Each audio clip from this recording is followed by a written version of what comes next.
দেখুন বন্ধুরা, আজকে বানাচ্ছি চিকেন বিরিয়ানি।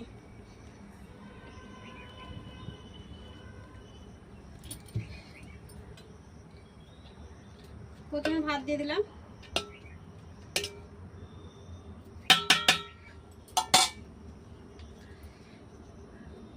দেবো বিরিয়ানি মশলা।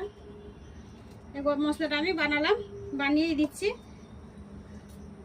চাইলে আপনারা বড় ভিডিও দেখে নিতে পারেন, পুরো রেসিপি দেওয়া আছে। এবার দেবো বেরেস্তা, দেবো ভাজা আলু,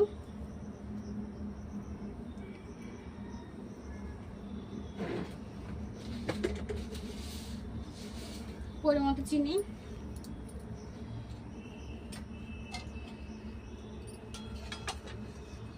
দেবো চিকেন,